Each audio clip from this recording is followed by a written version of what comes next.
Hi. Welcome. Thank you.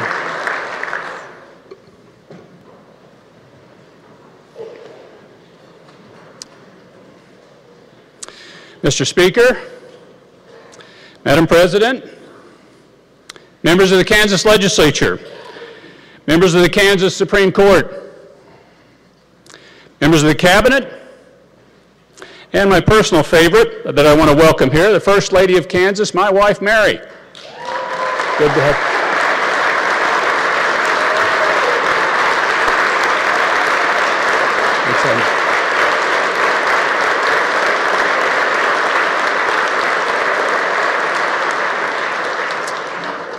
Also here sitting just behind my wife are my parents, who I'm fortunate to still have, Bob and Nancy Brownback. Mom and Dad, please stand up.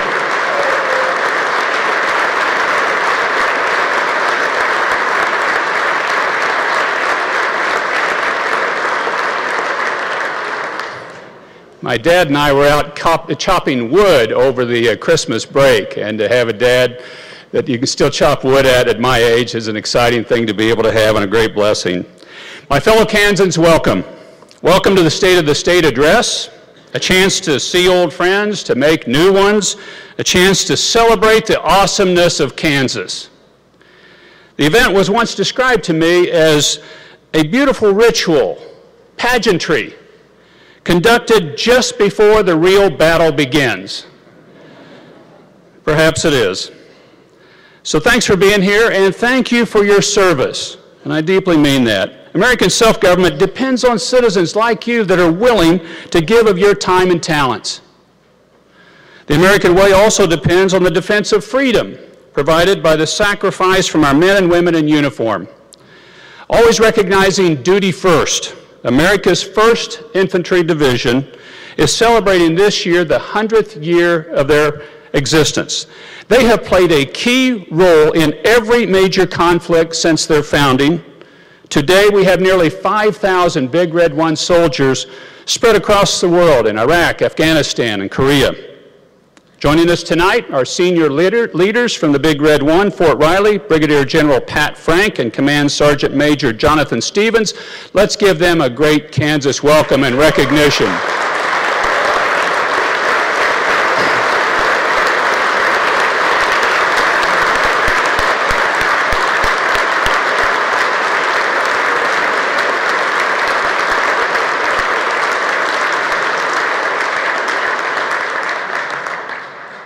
Kansas has a long tradition of support for the military, and many men and women in uniform have served and gone through this state, and we're delighted to have Fort Riley here. And if you'd like to bring any more soldiers here as well, they would be very welcome to be here. Also joining us this evening is a family of volunteer firefighters that fought the largest prairie fire in modern history that happened in our state last year. David and Patty Johnson, along with their daughter Lori, stepped into danger to protect their local communities in Barber and Comanche counties. Please, if you would, stand and let us recognize these heroes.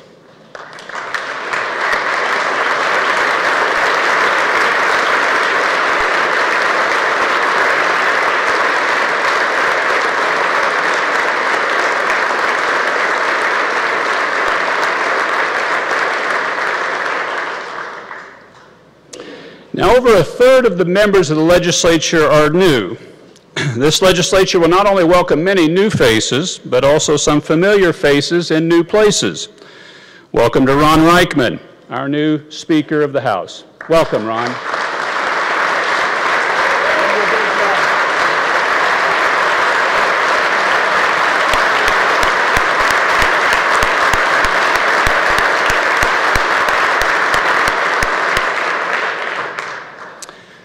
And please welcome our returning President of the Senate, Susan Wagle.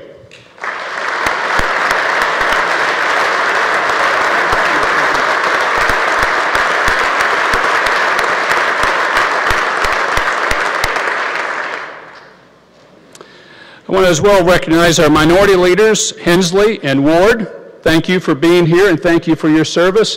Senator Hensley told me it's his 41st year. Wow. Congratulations, Anthony.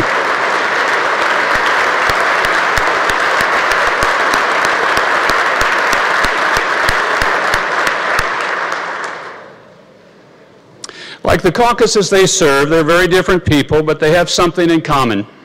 They all chose to be here and serve. As you meet your new colleagues, you'll be trying to determine really what sort of people they are. Well, they're just like you. They love Kansas, and they sacrifice to be here. So cherish that connection and value people over politics. By many measures, Kansas is the envy of the world. Set in the most productive part of this blessed nation, Kansans enjoy an incredible sunset and a quality of life unimaginable to most humans throughout history. Our people, now numbering nearly 3 million, lead the planet in agriculture, telecommunications, engineering, aerospace, precision manufacturing, animal health, food safety, composite material innovation, and many other areas. Kansans are also amongst the most hardworking, well-educated, and charitable people on the planet. That's why even though Kansans value life and liberty under law, government has really never been the source of our strength. Our families, businesses, faith communities, and homes, these are the strengths of Kansas. Our state has record population, record new businesses, record grain production, and record income. My fellow Kansans, it's for these reasons and more that I can report to you that the state of our state is indeed strong.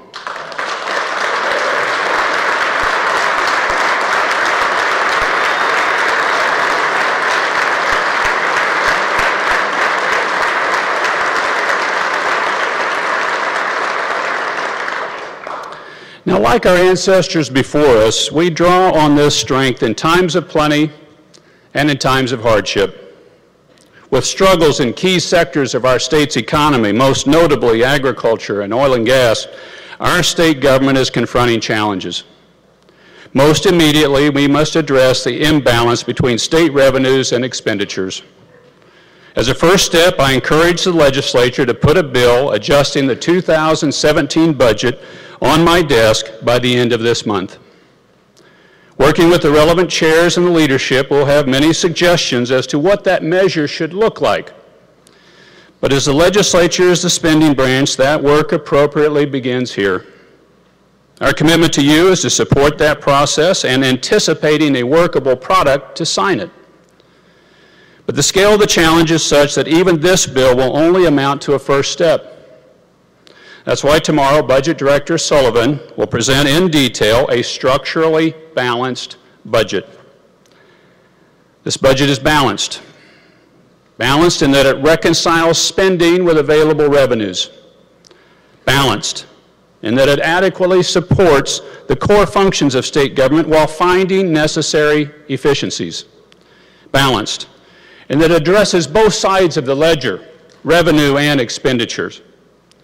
The days of tax first, cut never, have come to an end.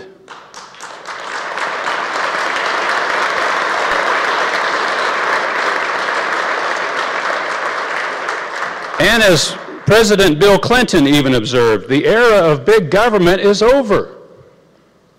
Can we really ask Kansans to pay more for a government that maintains separate bureaucracies to license haircuts and cosmetology? Our budget will fix that. Do we really continue to need separate departments to regulate state insurance and security markets? Our budget will address that as well. Now, many times this administration has proposed similar efficiencies, and inevitably, there are those who insist that we just couldn't possibly get along without both these agencies, without both a Transportation Department and a Turnpike Authority, without both a Commerce Department and a Technology Enterprise Corporation, without both a Department of Corrections and a separate Juvenile Justice Authority. But just about every time, shortly after consolidations were complete, most people were left asking, why didn't we do this before? And we owe it to the Kansas taxpayer to find those efficiencies again before asking for more revenue. That's why my budget adopts recommendations from the efficiency study commissioned by the legislature. Now, having said that, we will propose modest targeted revenue measures to fund essential state services. Now, in any proposal as vast as a state budget, people will find provisions to dislike. That's a necessary start of any conversation, but good negotiations require give and take, and Kansans deserve no less. As a state, we have pioneered new ground on small business policy. Kansas was the first state in the nation to pass such a small business tax policy focused on lifting income taxes from job creators. With 2/3 of Kansans working for small businesses, this policy is targeted support that Kansans have used to do things like increasing pay for employees, hold prices down for their products, or to expand their businesses. Gilmore Taggy is one such Kansas business.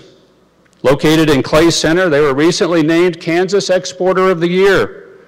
They used the tax benefit to increase the salary of their employees. As new businesses decline nationally, we boast a record number of new businesses in Kansas. Businesses from Missouri are moving across the border, making Kansas City more of a Kansas city.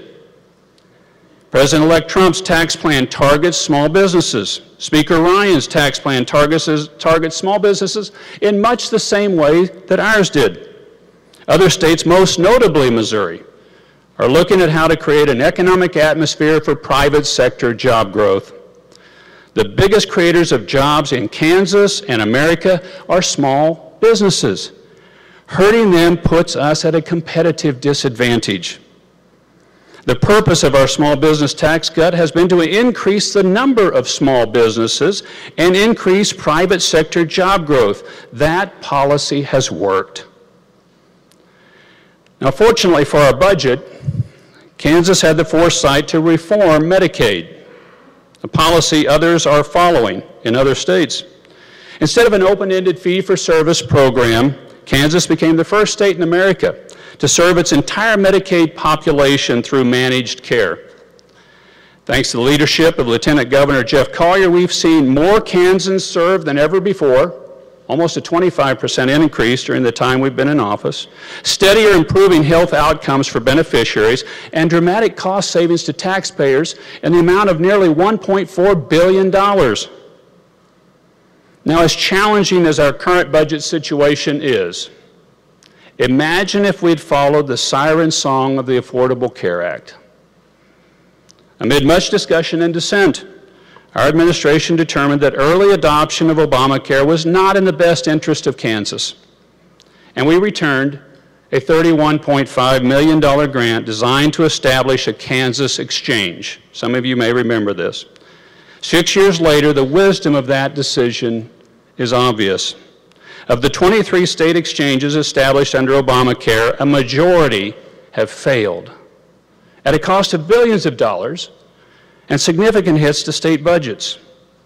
As major insurers abandon the few remaining state exchanges, the decision to refuse early adoption looks increasingly like declining a discount ticket on the Titanic. The same holds true for policy choices of not taking the bait on Medicaid expansion, and I know that's been a robust discussion and topic. But you've heard the promises. Hundreds of thousands more beneficiaries at zero cost to the state, all paid for with free federal money.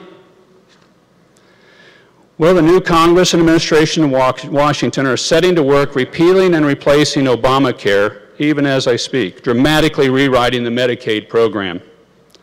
Promises of limitless free money from Washington to cover expanded populations were never going to be kept, but that reality might now arrive sooner than later. For states who took the expansion path, the reckoning could be severe. Given these facts, it would be foolish to endorse Obamacare expansion of Medicaid now, akin to airlifting onto the Titanic. Kansas was right. We should stay the course.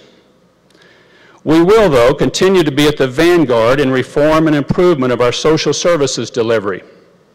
To that end, Kansas will launch KanCare 2.0 in the coming year. Now, this administration, we've taken much effort to focus our resolve and our efforts on solving long-term issues facing the state of Kansas. Issues like more jobs. We've added 64,000 private sector jobs. The need to preserve water resources. We've seen the life of the Ogallala Aquifer extended in some areas through conservation and new technology. The need to expand wind energy production. We've seen $10 billion invested across the state of Kansas in wind energy. The need to help the poor amongst us. We've tripled the number of able-bodied adults leaving poverty. The need to protect and to save innocent life. We've increased the number of mothers choosing life and health for themselves and their children.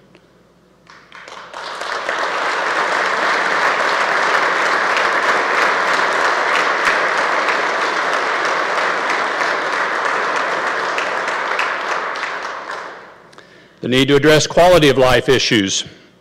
We will see this year the groundbreaking for a new facility in Wyandotte County to host the American Royal, an internationally significant livestock show, and the world's biggest and best barbecue competition. We'll also see the completion of the Flint Hills Nature Trail, a nearly 100-mile trail through the heart of our beloved tallgrass prairie. There's another major long-term issue that we've not been able to address. It's the shortage of medical and dental personnel in our state. For as long as I can remember, Kansas has experienced a critical shortage of medical doctors, particularly in our rural areas. We currently have 92 of our 105 counties, 92, classified as medically underserved, and 87 of our counties are underserved for dentistry. We're proposing 3 solutions. $5 million have been placed in the budget to start new residency programs in Kansas. This proposal came from the Rural Health Care Working Group chaired by Dr. Collier. The second proposal is the establishment of a privately funded Doctor of Osteopathy school in Kansas. Osteopathic schools have a higher percentage of their graduates practicing medicine in primary care and in rural areas. Because our needs are chronic and most acute in rural areas, I've asked Terry Holdren, the CEO of the Kansas Farm Bureau, to head the task force in bringing a DO school to Kansas. Now, this school will follow the little-known medical legacy of one of our most famous Kansans, Fall Gallen. Leaving KU for a time, Fall Gallen attended medical school and became a doctor of osteopathy. He eventually returned to the Jayhawks and bolstered his illustrious career not only as a coach, but also as a DO, using his medical training to treat his players' injuries. Finally, we need dentists, again, particularly in our rural areas. Kansas does not have a dental school and remains dependent on out-of-state schools. This is not a long-term solution. My proposed budget has money to begin the development of a Kansas dental school at the University of Kansas Medical Center.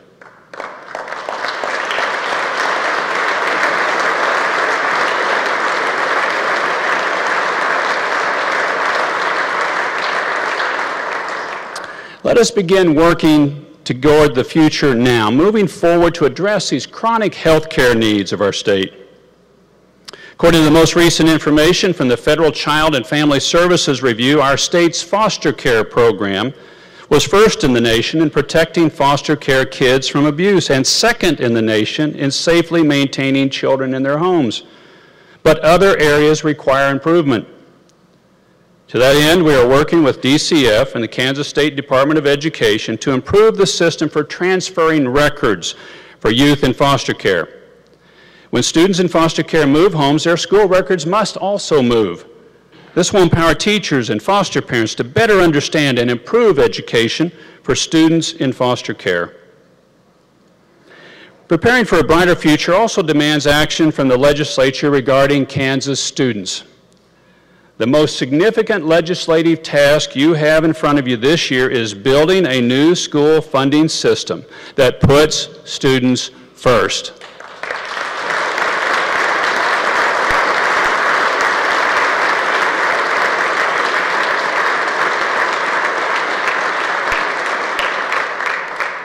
This, though, is a big task. It hasn't been done in complete and full since 1992. For decades, the children of Kansas suffered, I believe, under an overly complicated education finance formula that lacked accountability for results, handcuffed local school boards, and spent money unrelated to student achievement. With the Kansas State Board of Education, we've sought new ideas to better equip Kansas students for the 21st century. The time has come to create a school finance system driven by outcomes that provide more opportunities to our students. We need predictability and sustainability for both educators and taxpayers. We need to measure success not by dollars spent, but by the achievement of our students.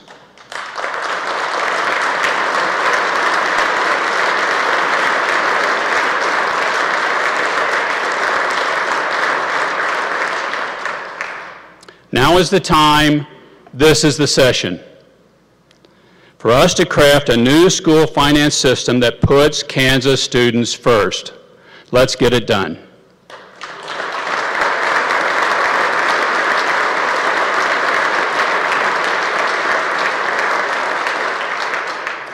Now, our founders laid the framework for suitable education for all Kansas students because they knew, as do we, that a key to preserving our liberty is educating the next generation. We have a moral imperative to improve the educational outcomes, opportunities, and character of every student, in the top of the class, the middle, or the bottom. As we build this new funding system, we must innovate. Blue Valley is one of the state's most innovative school districts. Their innovation works. Earlier this year, Blue Valley High School students placed second highest in the world for math and science test scores. Congratulations on your accomplishment.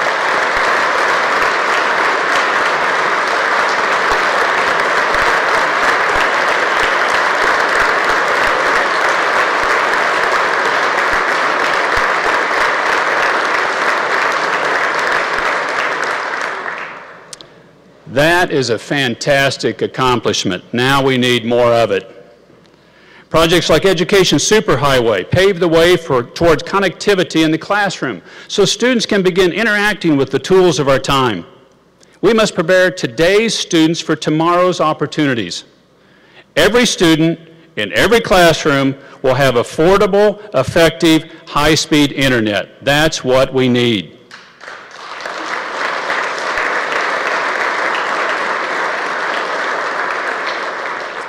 The ability to read is critical. Inventive programs like Kansas Reading Roadmap ensure that struggling students receive the additional help they need to succeed. A young man named Connor Lee, 7 years old, is with us tonight.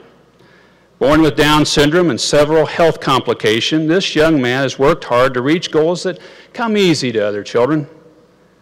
He joined Kansas Reading Roadmap last August, spending time with Shelley, his specialist, and Connor is now able to better identify letters and words, and reading is right around the bend. Along with his mother, Tanya, this dynamic fellow and his reading specialist, Shelley, are with us tonight. Connor, can you stand up and give us a big wave?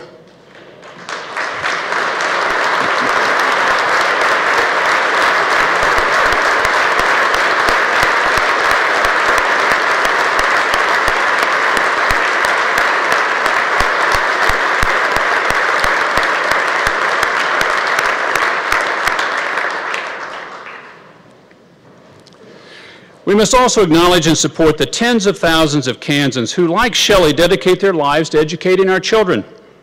2 of my children teach. I, too, have taught. Educators are not simply working a job, they are fulfilling a calling. For those teachers leading the way, going above and beyond their duties, funds should be made available to provide merit-based pay increases.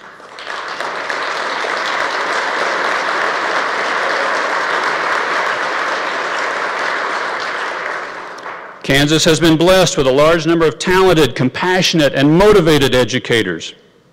However, across the nation, there is a growing demand for teachers. We must recruit talented educators to come to Kansas, but outdated regulations sometimes prevent this.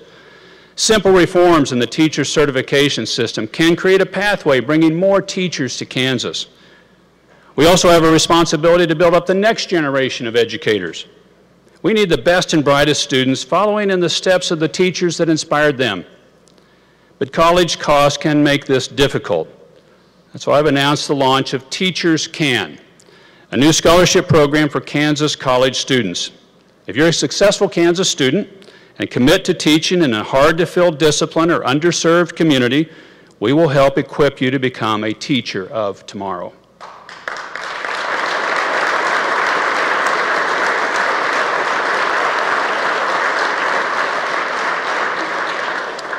Now, infrastructure and recruitment are partial keys to success, but we must also empower parents with information and choices, creating more competition in our education system.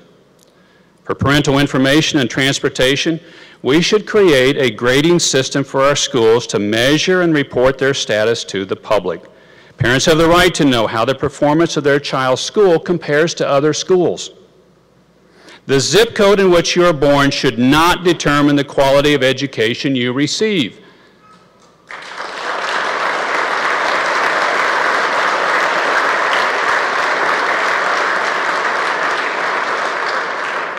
We should expand eligibility of the existing tax-exempt scholarship program. We should continue to build our career and technical education programs that are empowering students to have good-paying jobs upon graduation.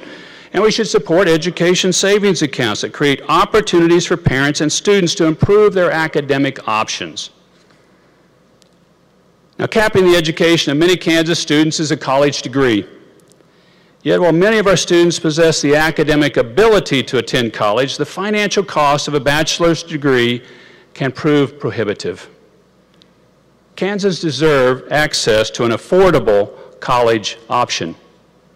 Tonight, I'm laying out a challenge to our colleges and universities to provide the opportunity to earn a bachelor's degree in total for $15,000 or less.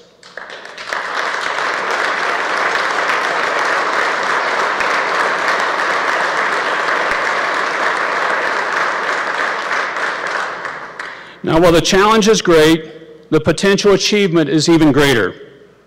I trust that Kansas colleges and universities are fully capable to rise to this call.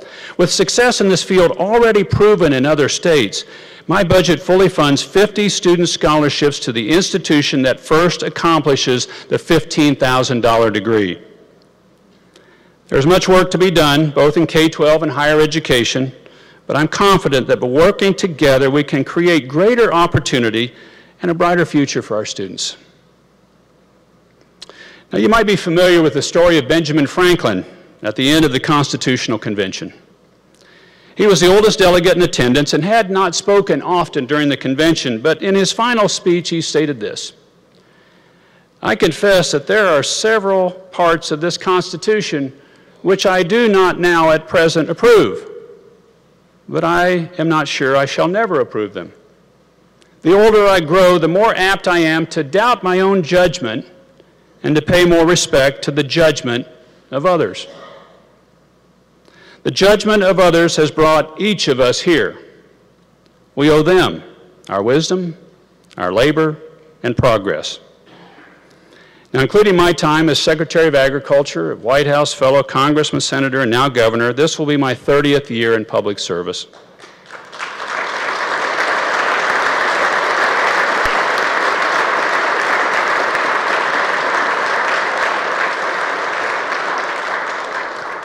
And I've loved it, and I've appreciated the chance to serve the people of Kansas. They are wonderful people. A number of you are starting maybe for the first time and representing people of Kansas. You're going to love it. It's difficult, very good challenges, but these are wonderful people that we work for. But to paraphrase Tony Blair, yeah, they deserve a round of applause. The people of Kansas do.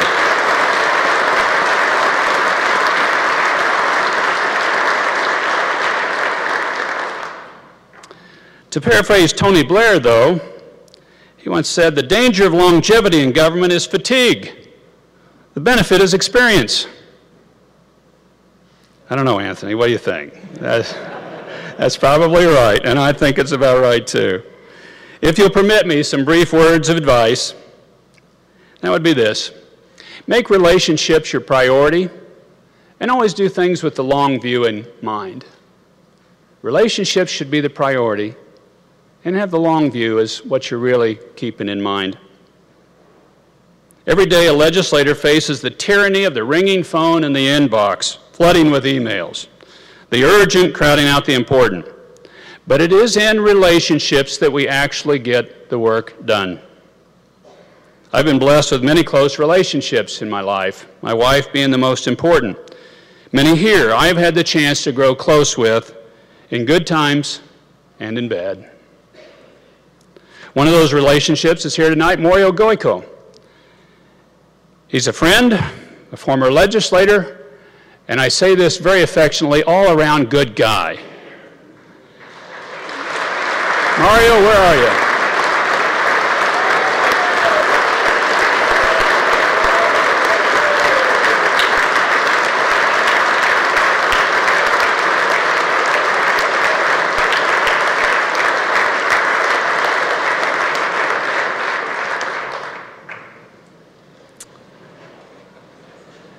Mario, I want to see that right to try bill passed that you pursued, access to cancer drugs at an early stage. And I'll always remember your signature line for as long as I live. And those of you who know Mario, you can say it with me. It doesn't get any better than this. We love you, Mario.